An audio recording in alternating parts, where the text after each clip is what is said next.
PM Modi को आजकल देश के पहले प्रधानमंत्री नेहरू जी की याद आ रही है। ऐसा हम नहीं कह रहे हैं, बल्कि पीएम मोदी खुद बता रहे हैं।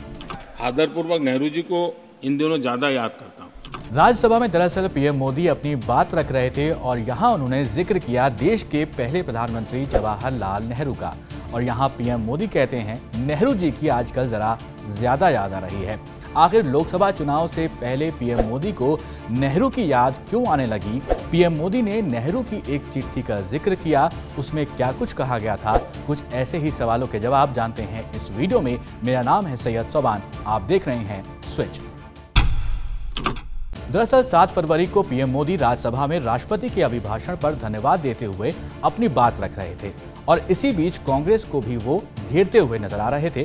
पीएम मोदी ने तो यहां तक कह दिया कि 2024 के लोकसभा चुनाव में उनकी प्रार्थना है कि कांग्रेस कम से कम 40 सीट को बचा पाए। अब सवाल यहां पर यह भी आता है कि पीएम मोदी ने नेहरू की कौन सी चिट्ठी का जिक्र किया और क्यों? पहले आपको सुना देते हैं कि पीएम मोदी ने राज्यसभा में उस वक्त क्या कहा था। ये देश के प्रधानमंत्री पंडित नेहरू जी द्वारा उस समय के देश के मुख्यमंत्रियों को लिखी गई चिट्ठी है, ऑन रिकॉर्ड है। मैं अनुवाद पढ़ता हूं। मैं किसी भी आरक्षण को पसंद नहीं करता और खासकर नौकरी में आरक्षण तो कतई नहीं। मैं ऐसे किसी भी कदम के खिलाफ हूं जो अकुशलता को बढ़ावा दे, जो दोयम दर्जे की तरफ ले जाए। इस भाषण में पीएम मोदी ने जनजात जैसे लफ्ज का भी इस्तेमाल किया और ये आरोप लगाया कि आरक्षण नहीं देना कांग्रेस की फितरत है। सिर्फ इतना ही नहीं, पीएम मोदी का कहना था कि कांग्रेस ने ओबीसी को पूरी तरह से आरक्षण नहीं दिया, गरीब सवर्णों को भी आरक्षण नहीं दिया। पीएम मोदी ने यह भी कहा कि कांग्रेस ने अंबेडकर को भारत रत्न तक देने योग्य नहीं माना। कुल मिलाकर पीएम मोदी का कहना यही था कि कांग्रेस ने कभी भी आरक्षण का समर्थन नहीं किया और हमेशा विरोध ही किया है।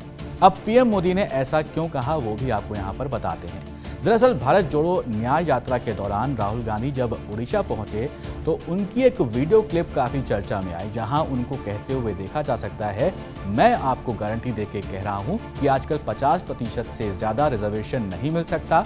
मैं आपको गारंटी देके कह रहा हूं कि ये जो 50% की लिमिट है, इसे कांग्रेस पार्टी की सरकार, इंडिया की सरकार उठाकर फेंक देगी और हम जो दलित हैं, आदिवासी भाई हैं, उनके रिजर्वेशन में कोई कमी नहीं आएगी और जो पिछड़ों का हक बनता है वो उनको मिलेगा।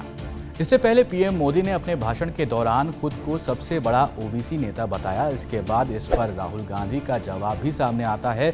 राहुल कहते हैं नरेंद्र मोदी जन्म से ओबीसी नहीं है, उन्हें ओबीसी गुजरात की भाजपा सरकार ने बनाया है। नरेंद्र मोदी ओबीसी पैदा नहीं हुए थे। नरेंद्र मोदी जी टेलीकास्ट के गुजरात में व्यक्ति पैदा हुए थे।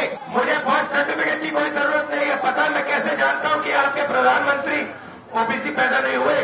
वो किसी ओबीसी से गले नहीं मिलते, वो किसी किसान का ऐसे हाथ नहीं पकड़ते। यहाँ राहुल गांधी ने दावा कर दिया था कि पीएम मोदी का जन्म ओबीसी परिवार में नहीं हुआ।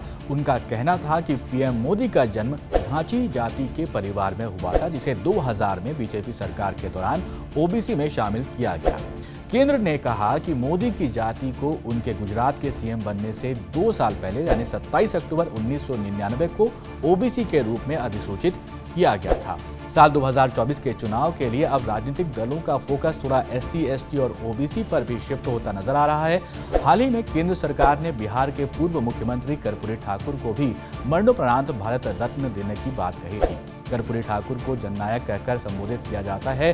कर्पूरी ने हमेशा पिछड़े समाज के लिए काम किया। वो चाहते थे कि पिछड़े समाज के व्यक्ति हमेशा ऊंचे पद पर काबिज रहें। कर्पूरी ठाकुर राजनीति में परिवारवाद के प्रबल विरोधी माने जाते थे। जानकारों का मानना है कि पिछड़े वर्ग को चुनाव में अपनी तरफ खींचने के लिए ये कदम उठाया जा सकता है, ऐसा माना जा रहा है काफी सारे जो जानकार हैं। वापस अब नेहरू जी की चिट्ठियों पर आते हैं। इंडियन एक्सप्रेस की एक रिपोर्ट की माने तो भारत को आज़ादी मिलने के बाद 15 अक्टूबर 1947 से तत्कालीन प्रधानमंत्री नेहरू प्रोविंशियल गवर्नमेंट्स के हेड्स को और फिर बाद में सीएम्स को अलग अलग मुद्दों पर चिट्ठी लिखा करते थे। ये काम उन्होंने अपने मृत्यु से कुछ महीने पहले 21 दिसंबर 1963 तक जारी रखा था। इन लेटर में नेहरू जी ने अपने political ideas, citizenship and democracy से लेकर इंटरनेशनल रिलेशंस जैसे टॉपिक्स को कवर किया था। जिस लेटर का जिक्र पीएम मोदी ने राज्यसभा में किया था, उसे नेहरू ने 27 जून 1961 को लिखा था, जिसमें उन्होंने आरक्षण को लेकर अपनी बात लिखी थी, वही पीएम मोदी ने बताया था। अब सवाल ये भी आता है कि क्या उस वक्त रिजर्वेशन एग्जिस्ट करता था?